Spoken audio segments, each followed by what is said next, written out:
Veldensteiner Kräusen Helles.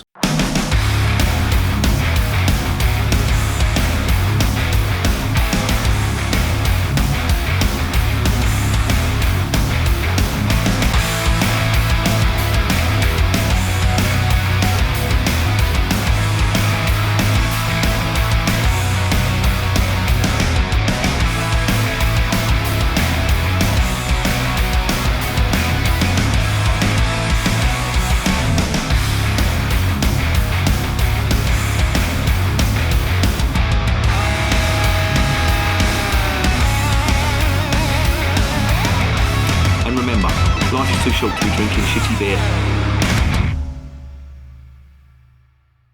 Welcome to another edition of Bands, Bikes and Booze Reviews. First things first, don't worry about the red face. It's not blood pressure, it's sunburn. This is what happens to me when I go out in the sun. And it ain't good. That fucking fiery blowtorch in the sky doesn't like me for some reason. And yeah, I was out all weekend at the Heritage Sprint, which was in Kent in a place called Betshanger, and it was basically a custom bike rally, and it was pretty decent. Needless to say, I got burnt to a crisp, but it was really deceptive because it was very, very windy and I didn't feel myself burning. Normally I would have covered up, but it didn't feel like I was burning until the evening. And yeah, I've even got the panda eyes where I had my shades on, so I'm not going to show you that because you will piss yourself laughing. But there you go.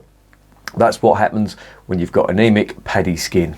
Thank you, Mum and Dad, for that. Me and the son have never got on, and it looks like it's going to stay that way. Anyway, enough about my pale anemic paddy skin. Let's get on to this stuff. Now, I saw this advertised and I really wanted to buy this, not because it's a great brewery. I don't think I've had anything from this. Now, it's first things first. They say that they're the Veldensteiner. Veldensteiner is not the brewery. Kaiser Bräu is the brewery. This Veldensteiner that they advertise there, that is a line of beers that they do. But the reason that I wanted to get this is because of the brewing technique that's used for this Helles. If you've ever seen the word Kräusen or Kräusen, I think that's how it's pronounced in German, probably not, knowing my pronunciations. It is a specific technique that is very tricky to do, and it is copied by certain American brewers. They try to, or have tried in the past, to use the Kräusening technique. Well, what is the Kräusening technique? Well, I'll tell you. Kräusen, or Kräusen, as I think it's pronounced, is a thing in beer. You get low Kräusen and you get high Kräusen. If you've ever seen beer fermenting and you've seen the foam on the top, that is when the yeast is active. So the yeast is devouring all the fermentable sugars and it's doing its thing. It's creating the carbon dioxide. If you didn't know, yeast is a living organism. It will devour sugars, fermentable sugars, when brewing beer, and it will piss alcohol and it will burp and fart carbon dioxide. Sounds disgusting, but you drink it, so do I. Anyway, you get low Kräusening. This is when the yeast just start to get active and they start producing little amounts of foam. And then as they gradually get more and more active and they start devouring more of the sugars, you get to a stage that's called high Kräusening. And that's when the yeast are most active. So they're devouring all the fermentable sugars that they can, and they're producing the carbon dioxide. And of course, when you convert the sugar into alcohol, you get higher alcohol beer. Then you go back to a stage of low Kräusening. This is when some of the yeast cells die off because they don't have a very long lifespan. Now, the technique is this, and it's a very skilled technique, is what happens is some of the Kräusen gets scooped off and it gets bottled and it gets kept and it gets used as what they call a starter. So if you've got another batch of beer and you don't really want to wait for the existing yeast that's already in the beer, you throw in that foam that you've scooped off and you throw that into the wort to get it to ferment properly. And it is quite a skilled technique because things can go wrong. And one of the things that can go wrong is what is known as a blowout, and that's basically where it creates too much carbon dioxide and it can blow the top off the fermenter, and it can do some damage if you're using quite small scale equipment. A lot of homebrewers have sometimes experienced that, or if you've ever had a brew that's just where the yeast have just been too active, and you've opened the bottle and the whole lot has just gone all over the place. You usually find that in homebrew. Happened to me a couple of times. Drinking mate's homebrew that he bottled, it was still fermenting in the bottle, and you open it up and yeah, everything goes awry. But that's what they do, and Kräusen is used mostly in Germany. The term Kräusen is obviously German, and it is used to describe the foam that you get in the wort when it's fermenting, and that's where it is. That's where the name comes from. And I don't think in the past, in all the time I've been reviewing beer, I don't think I've had a beer that's used that Kräusen technique, but it's a very old technique, and even though this beer only came out in 2020, they've decided to honour that, and they've decided to use that term. Now this is unfiltered, it's Nature Trube. Is it different from a Keller beer? Yes it is, because most Keller beers don't have that, or don't use that Kräusen technique. As far as I know, they will just won't filter the beer after it's been fermented for however long it is. But there's also another benefit for Kräusen, and this is the big thing that the brewers use it for. It does create a lot more natural carbon dioxide in beer. It also produces more active yeast activity, so more of the sugars get devoured, which gives it a slightly more spicier taste to the beer. But it also removes off flavours. Now the off flavours, diacetyl, DMS, that kind of bad flavour that you get in beer, if you add that active yeast, obviously if there's more active yeast, it will devour the elements that create them off flavours, and you're left with a very clean tasting beer. So that's one of the, well, that's 3 benefits of Kräusen, and that's why Kräusen is used as a technique. But as I say, it's not used widespread in countries outside Germany because it is a skilled technique. But there you go. A little bit about this brewery. They are based in a place, well, they're based in mid-Franconia, in a very, very small village called Neuhaus, which is just south of Bamberg, if you know your German geography, and not too far from Buttenheim, which is where the St. Georgen Bräu brewery is situated. Now they're quite, well, I say they're quite a new brewery. They're a relatively new brewery in Germany, in that they were founded in 1929. They are a private brewery. They have 3 generations of the family that have owned that brewery since then, and it's still an independent brewer, and they brew various styles of German beer. And I think they also do a craft beer range as well. I did see that they had a Hawaiian Pale Ale that they did. God knows what that tastes like, but that's what they've done. So that's a little bit about the beer, that's a little bit about the brewing technique, and that is a little bit about the brewery. Let's get on to the next section and see what's going on in this beer.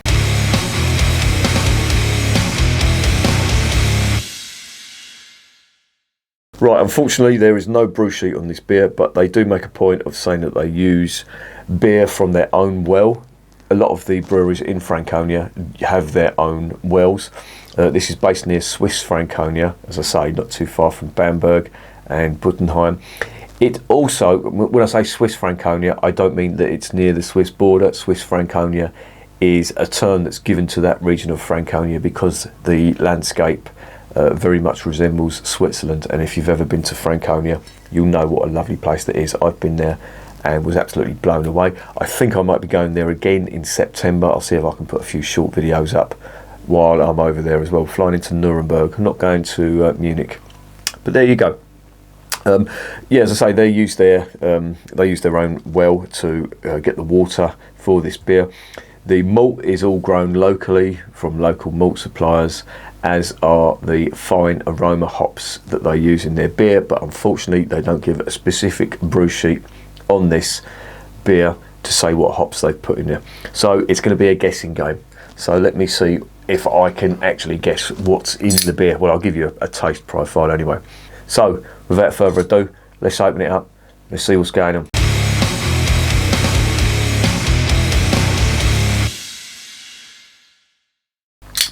Right, really don't know what to expect with a Kräusen beer, although this is unfiltered, so it is going to resemble a Keller beer, but it's not quite a Keller beer because, as I say, it's used the Kräusen technique, which Keller beer does not use. Keller beer is just unfiltered lager.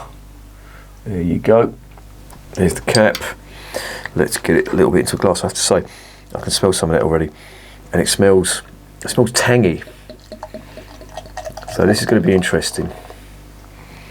Right, I'm going to pour a little bit out there. On the nose. Wow, that smells very nice. Oh, there's some heavy malt in that. Some really nice heavy bread and almost toast, white toast, that kind, and cracker, that kind of aroma. And there's some very, very subtle spicy notes on there. This does smell really nice. I'm just going to pour a little bit more in there, generate a bit of a head. I'll just show you what it looks like. As I say, it's unfiltered, so you're not going to see much. It's a light yellow colour. The aroma smells really good, and it is putting me in mind a little bit of the St. Bräu Keller beer, which had a great aroma. I've seen a few comments from people saying that they tried that and it wasn't that great. Don't know what's going on there, but when I tried it, it was fantastic. But I don't know if there's been things going on with the quality control at St. Bräu, but I have to say, when I tried it, it was absolutely fantastic. And that looks quite interesting. So without further ado, let's get it down my fat Gregory Peck.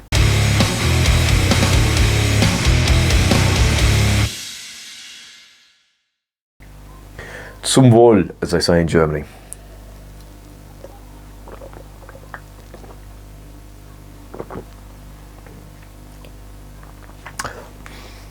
Oh, that's interesting. That's got a slightly bitter and tangy finish to it. There's no sour note that you tend to get on a Keller beer. There's nice malty notes on that as well, on that first mouthful. So let me try again.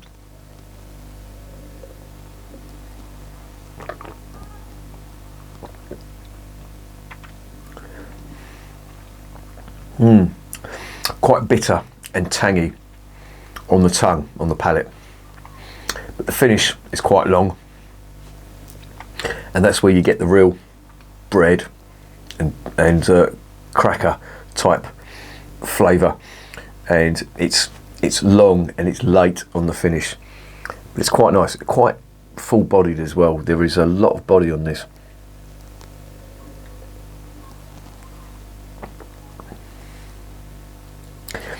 And it's quite clean tasting for a beer that's unfiltered. It is quite clean. What do I mean by clean? Well, flavours are very rounded, balanced, and it's made it quite smooth and quite drinkable, if you know what I mean. Let's dive in again. It does look lovely, I will say that. It's almost like a very light coloured Hefeweizen, or even a Zwickel, or a good Keller beer.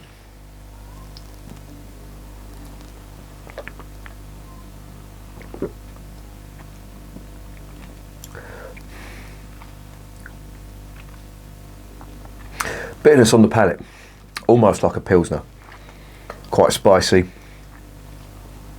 and then the finish is very late, and that's where the bread and the biscuit malt, well, it's not biscuit, that's a lie, it's not biscuit, it's more of a, like I say, white toast bread, that kind of flavour.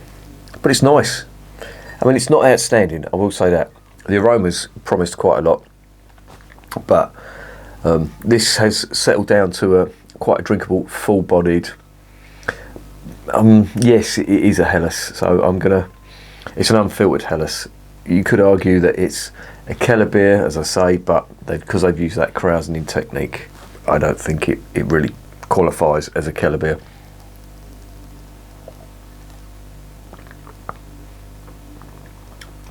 But it is nice. The carbonation on that is measured. You can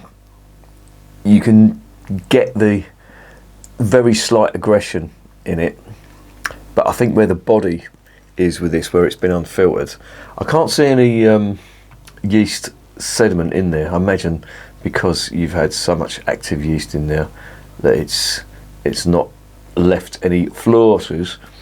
But I will say it's very full-bodied, to the point where I don't know how much of this I could drink. I think it would get a little bit too much after a while, because that is real kind of chewy, if you know what I mean.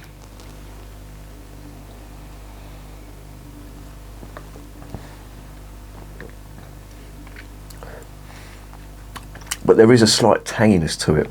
What do I mean by tangy? If you, this is going to sound wrong, but it's not. If you've ever had scampi fries, you know, them crisps, where you get that nice tanginess to it. Now, it's not as extreme as that, but there is a little bit of a, I wouldn't say tart flavour on it, but there is an element to that just slightly bitter note that runs through all of this. But it's not unpleasant, I will say that.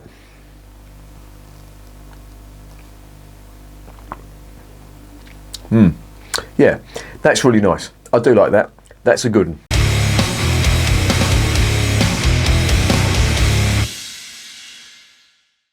So, what is the verdict on Kaiser Bräu Veldensteiner Kräusen Helles? Yeah, it's quite nice. I do like it.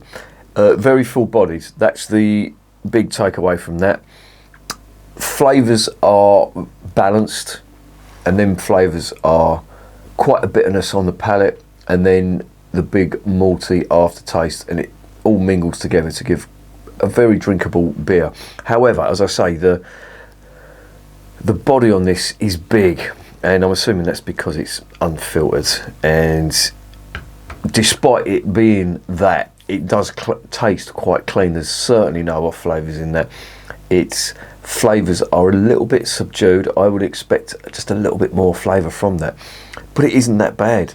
I would have no compunction about buying this again. It really isn't that bad at all.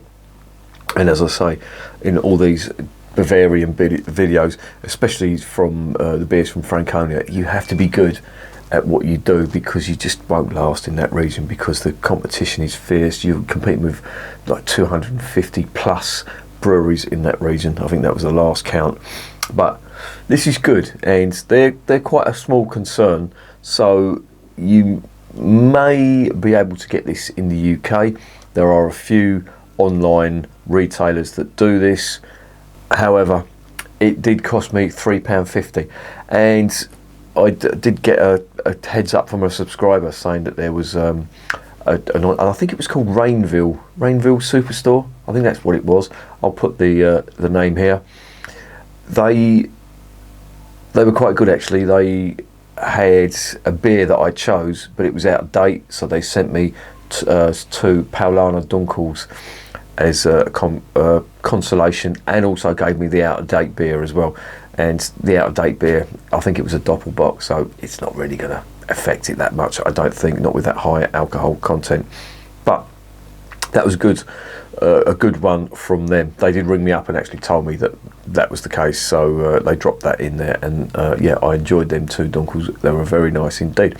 However, back to this one. Yeah, it's a good one. It cost me about £3.50. Now, in all these videos where I try these new beers, you do have to weigh up the cost, because, as I say in many of my videos as well, the cost is a big factor for a lot of people. You can't just go around spending £3.50 on a single beer unless it's outstanding, and sadly this isn't outstanding. So if you want to get that, just weigh up all the options. There are better Hellas's out there. They're different because most of them are filtered. They certainly won't have used the Kräusen technique in it. I don't think so anyway. They don't mention that. But it's interesting. If you want to try a beer that's used that Kräusen technique, then this is obviously a contender. It's nice. The mark I would give this, I'd give it an 8 out of 10, I think. Well, no, I'll give it a 7.5 because the price factor is a big thing for me. So I think 7.5 is a fair mark, a solid 7.5. If you see it and you want to try it, then fill your boots. But if you're a bit strapped for cash, I'd say buy something that you know you're going to enjoy. So there you go. And remember, beer is working class champagne.